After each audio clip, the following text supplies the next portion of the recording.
एक बार की बात है, गौतम बुद्ध अपने शिष्यों के साथ एक वृक्ष के नीचे आराम कर रहे थे।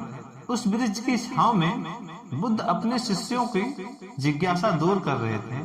बुद्ध के सभी शिष्य एक एक करके उनसे प्रश्न पूछ रहे थे और गौतम बुद्ध उनके प्रश्नों के उत्तर दे रहे थे। बुद्ध के उन शिष्यों में कुछ ऐसे भी शिष्य थे जो कुछ समय पहले ही संघ से जुड़े हुए थे, जिनके कारण अभी उनके भीतर वह समझ पैदा नहीं हुई थी जो गौतम बुद्ध के प्रवचनों को समझ सके। गर्मियों का समय था, सूरज अपने चरम पर था और चारों तरफ धूप ही धूप थी, लेकिन उस वृक्ष के कारण बुद्ध और उनके सभी शिष्य आराम से छांव में बैठे हुए थे। इतने में ही गौतम बुद्ध के एक शिष्य की नजर एक बूढ़े व्यक्ति पर पड़ती है जो उस वृक्ष के पास से ही गुजर रहा था। वह शिष्य उस बूढ़े व्यक्ति को देखकर अचानक से ही हंसने लगा। उस बूढ़े व्यक्ति की उम्र बहुत ज्यादा हो गई थी, जिसके कारण उसकी कमर मुड़ गई थी। उस बूढ़े व्यक्ति के हाथ में एक डंडा था, जिसका सहारा लेकर वो बूढ़ा व्यक्ति अपनी मंजिल तक पहुंचने का प्रयास कर रहा था। उस बूढ़े व्यक्ति के शरीर केवल हड्डियों का ढांचा मात्र था।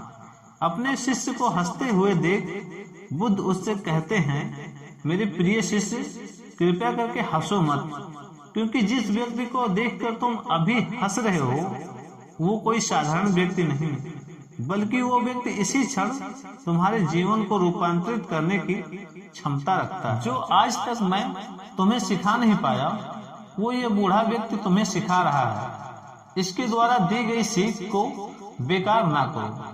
बुद्ध की ये बातें सुनकर वह शिष्य बुद्ध से कहता है कि मुझे क्षमा करें बुद्ध, पर मुझे ये समझ में नहीं आ रहा है कि जो एक बूढ़ा व्यक्ति जो खुद अपने शरीर और अपने बीमारियों से लाचार है वो मुझे क्या सिखा सकता है।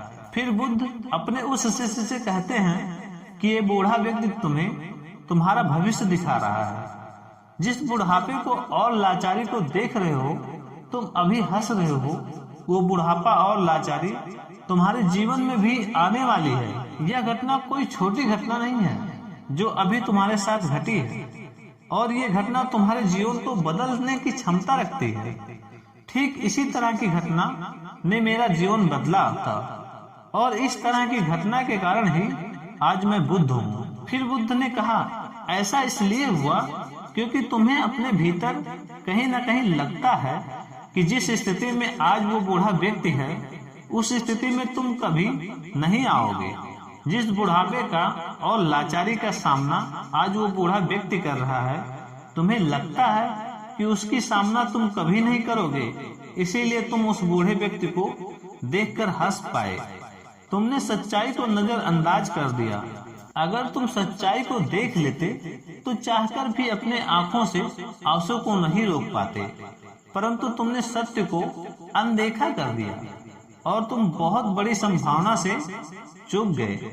बुद्ध की ये बात सुनकर वो शिष्य बुद्ध से क्षमा मांगता है और ये निश्चय करता है कि वह अपने स्वास्थ्य का उपयोग अपने अहंकार को बढ़ाने में नहीं बल्कि परम सत्य को पाने में करेगा।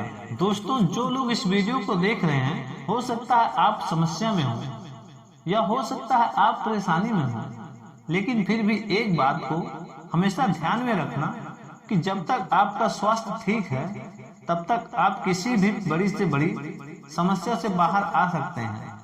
दोस्तों, इसलिए बुद्ध ने कहा कि हमारा स्वास्थ्य हमारा सबसे बड़ा उपहार है जो हमें इस दृष्टि से मिला हुआ है, इसीलिए इसका उपयोग सही से करें।